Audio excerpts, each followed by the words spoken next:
तो मुझे कभी कभी क्या होता है, मैं जिक्र कर रहा था कि पश्चिमी दार्शनिक हुआ हेडेगर नाम के, 20वीं शताब्दी की शुरुआत में ही जर्मनी की बात है, जब जर्मनी विश्व युद्धों की दुनिया में आ गया था, उस समय की बात है। उन्होंने एक बड़ी गहरी बात कही।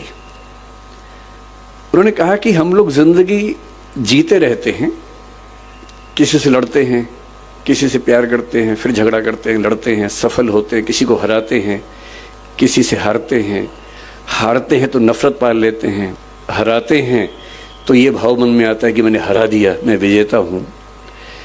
इसी सब तिकड़म भरे अनुभवों को हम मिला के एक शब्द बोलते हैं जिंदगी, लाइफ। लेकिन कभी कभी ऐसा होता है जिंदगी में कि अचानक कोई इंसिडेंट होता है। वो इंसिडेंट क्या होता है, जैसे मान लीजिए कि मैं और मेरा दोस्त सड़क पे जा रहे हैं, अचानक एक ट्रक की कार ब्रेक फेल हुई, उसे टक्कर मारी और मेरे साथ जो मेरा दोस्त था उसकी मौत हो गई और मैं बच गया। अब जो मुझे एहसास होगा, उस एहसास का मतलब है नथिंगनेस, शून्यता। उस मोमेंट पे, उस क्षण में ये लगता है कि क्या है जिंदगी में ऐसा, और मैं जो इकट्ठा करने में लगा हूं, मैं जो ताकत के पीछे भाग रहा हूं, मैं जिस 8 साल बाद की प्रमोशन के लिए अभी से रात दिन जुटा हुआ हूं, ये सब तो 1 सेकंड का खत्म होने का वाला खेल है। जिस जिंदगी का 1 सेकंड बाद का अता पता नहीं है, भरोसा नहीं है, कल सुबह मैं उठूंगा भी या नहीं ये भी नहीं पता है, और मैं ऐसी जिंदगी जी रहा हूं जो 10 साल बाद मैं ये बन जाऊंगा, 18 साल बाद मेरी प्रमोशन ये होगी, मैं सेक्रेटरी बन जाऊंगा या मैं हाई कोर्ट का जज बन जाऊंगा। इस अनुभव में जो लोग थोड़े ज्यादा सेंसिटिव हैं, संवेदनशील हैं, वो इस अनुभव को झेल नहीं पाते, और उनके लिए इसी बिंदु पर टर्निंग पॉइंट आता है और वो जीवन का रास्ता मोड़ लेते हैं कि जब जीवन में कुछ भरोसा नहीं तो मैं इन निरर्थक चीजों के पीछे क्यों भागता रहूं, क्यों ना मैं किसी ऐसी सार्थक चीज की तलाश करूं जो अंततः मुझे सुकून देती हो। और हम जीवन क्यों जीते हैं? मैं दर्शन विषय का विद्यार्थी हूं, पढ़ाता भी हूं।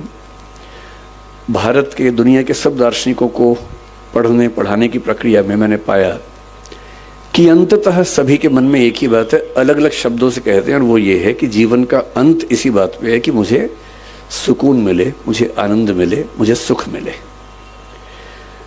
और सारे भौतिक सुखों के बाद देश की राजधानी की सारी ताकत को देखने समझने के बाद अगर उससे ज्यादा सुकून बारडोली के आश्रम में है, तो इसका मतलब है कि जीवन का सही अर्थ तो यहां आके खुलेगा, वहां तो नहीं खुलेगा।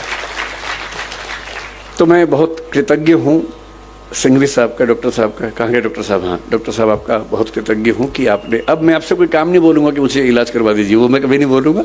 वो तो मेरा शुरुआती लालच था जो मैंने आपको बताया भी नहीं अब तक, और मन में था। और मुझे लगता है कि सच बोल देने से मुक्ति रहती है, झूठ बोलने में बड़ी दिक्कतें हैं, सच बोल देने से आदमी मुक्त रहता है। तो मेरा शुरुआती आपसे जो संवाद था वो लालच की बदौलत था। अब तो हम अच्छे दोस्त हो गए।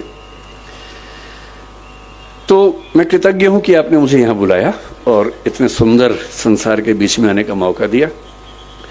मैंने जब स्कूल को देखा, मुझे लगा कि टैगोर, महात्मा गांधी और पटेल जैसे एक हो गए हों। टैगोर के शांति निकेतन में जो सबसे सुंदर कॉन्सेप्ट मैंने देखा कि क्लासरूम के अंदर पढ़ाई नहीं करनी है, पेड़ के नीचे बैठना है, खुले में बैठना है, प्रकृति में बैठ के पढ़ना है। मैंने देखा कि यहाँ क्लासरूम में चेयर्स हैं ही नहीं, केवल छोटे से स्टूल है, वो उठाना है और पेड़ के नीचे चले जाना है, और जहां मन करे वहां बैठ के पढ़ना है।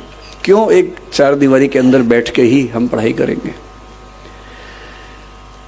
महात्मा गांधी ने एक बहुत अच्छा विचार दिया था बुनियादी तालीम का, बुनियादी शिक्षा का, जो स्वावलंबन में जोर देता है, स्किल्स की ट्रेनिंग पर जोर देता है, मातृभाषा में शिक्षा पर जोर देता है। और मैंने पाया कि वो सारे के सारे सिद्धांत इस स्कूल के अंदर ठीक वैसे ही चल रहे हैं। और सरदार पटेल का तो आशीर्वाद आश्रम को मिला ही है, तो उनके प्रति तो कृतज्ञ होना वैसे भी बनता है। दूसरा, मैं थोड़ा सा मुरारी बापू साथ में हैं, उनका जिक्र करके फिर मैं अपने मूल विषय पे आता हूं, सरदार पटेल पर। मेरा आज तक ऐसा सौभाग्य नहीं हुआ कि मैं किसी कथा में जाके सुन सकूं, और मैं बहुत संदेह करने वाला व्यक्ति हूं, मैं बहुत विश्वास करने वाला व्यक्ति हूं नहीं। मैं ईश्वर को लेके भी उतना आग्रही नहीं हूं। मुझे फिलॉसफी पढ़ते पढ़ते ज़्यादा संदेह मन में रहता है, बहुत ज़्यादा। ईश्वर भी हैं या नहीं हैं तो कैसे हैं, वो सब सवाल मेरे मन में बहुत ज़्यादा चलते हैं। पर मैं नास्तिक नहीं हूँ, मैं अज्ञेयवादी हूँ। अज्ञेयवाद का मतलब होता है कि मुझे पता नहीं ईश्वर हैं या नहीं हैं तो कैसे हैं, पर मैं संभावना मानता हूँ कि वो हैं, और अगर दुनिया चल रही है तो हो सकता है कि उन्हीं की बदौलत चल रही होगी। इस संभावना को मानता हूँ। मैं ये भी महसूस करता रहा हूँ कि जो संत का एक सुंदर अर्थ होता है, मैं संत कबीर का बहुत सम्मान करता हूँ। मैंने कबीरदास को अच्छे से पढ़ने का प्रयास किया है और बहुत प्रेरित होता हूँ उनसे, उनकी बातों से सीखता हूँ। संत रैदास को मैंने अच्छे से पढ़ने का प्रयास किया, कई बार किया। तो मैं अक्सर सोचता हूँ कि संत का मतलब क्या होता है। तो एक बार एक किताब में मुझे बड़ी सुंदर बात मिली। एक उम्र तक मेरा थोड़ा सा लेफ्टिस्ट आइडियोलॉजी की तरफ काफ़ी झुका हुआ था, तो मुझे धर्म, संत, इन सब से लगभग अरुचि सी थी। नफरत तो नहीं कहूँगा, पर अरुचि जैसा भाव रहता था। मेरे पेरेंट्स भी परेशान थे क्योंकि मैं कुछ अतिवाद के रास्ते पर उस समय चलता था। मुझे लगता था कि संत वो लोग हैं जो दुनिया के संघर्षों को छोड़ के भाग गए हैं। अरे भाई, मैं बुद्ध को पढ़ता था, महावीर, वर्धमान महावीर को पढ़ता था। मुझे लगता था कि क्यों ऐसा करते हो भाई, सब लोग स्ट्रगल कर रहे हैं, रोजी रोटी का संकट सबके सामने है, सबके बच्चे हैं, उनकी शादी होगी नहीं होगी, करियर होगा नहीं होगा, इतना इतना स्ट्रगल है। उस स्ट्रगल से हम तटस्थ हो जाएं, ये मुक्ति कैसे हो सकती है। फिर एक बार मेरे हाथ में किताब लग गई, क्योंकि मुझे किताब पढ़ने का शौक है और मेरे सबसे अच्छे दोस्त अगर कोई हैं तो किताबें ही हैं। और एक किताब इसी विषय पर मैंने पढ़ी कि संत होने का मतलब क्या होता है। तो उसमें बड़ी सुंदर एक व्याख्या थी कि संत वो नहीं है जो दुनिया की मुख्य धारा से भाग गया है। संत वो है जो जानता है कि अगर वो मुख्य धारा में उतर गया तो शायद सबको हरा देगा, पर वो उतरने से पहले ही जानता है कि सबसे जीत के भी कुछ हासिल नहीं होगा। और इसी बात को कुछ और लोगों ने दूसरी भाषा में कहा, the most interesting thing about the rat race is that even if you win you are still a rat. चूहों की दौड़ की सबसे रोचक बात यह है कि अगर आप जीत भी जाएं तो भी चूहे ही रहते हैं। और जिससे समझ लिया कि चूहा होना ही नहीं है, तो चूहों की दौड़ में दौड़कर किसको जीत के दिखाना है। अगर मैं जीत के दिखा भी दूं, अगर मैं जीत के दिखा दूं, किसको दिखाना है। क्या कोई इतना महत्वपूर्ण है कि उसको दिखाने के लिए मैं अपने 10 साल खराब कर दूं या 20 साल खराब कर दूं? क्यों दिखाऊं? और अंततः तो साक्षी भाव से खुद को ही देखना है। और यदि मैं अपनी चेतना के सही रास्ते पे नहीं हूं तो दुनिया की नज़र में कितने भी सही रास्ते पे हूं, वो सही रास्ता कैसे हो सकता है। मेरा सही रास्ता तो मेरी चेतना, मेरी अंतरात्मा तय करेगी। और यदि मेरी अंतरात्मा इस बिंदु पर सुकून महसूस करती है कि मुझे उस चूहों की दौड़ में शामिल होना ही नहीं है, तो नहीं होना है।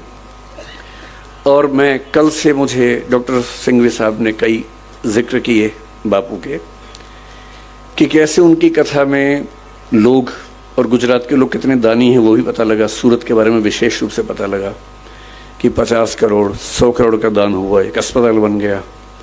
फिर कथा हुई, फिर 125 करोड़ का दान हो गया, इससे एक और अस्पताल बन गया।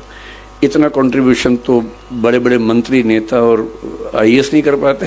तो उससे लाख गुना अच्छा है कि हम संत बन के ही अपना काम करें और समाज के लिए जो कर सकते हैं वही करें। तो मैं बापू बहुत कृतज्ञ हूँ कि मैं तो इस लालच में था कि मैं ज़्यादा सुनूंगा, पर मुझे बताया गया कि मुझे सुनाना ज़्यादा है, सुनना कम है। ये वैसे ज्यादती है, बहुत बहुत ज्यादती है आपकी कि मुझे ज़्यादा समय दिया आपने और बापू कम बोल रहे हैं। इसका उल्टा होना चाहिए था, पर ठीक है, आपने अपना कुछ मुझे सोची होगी इसके पीछे।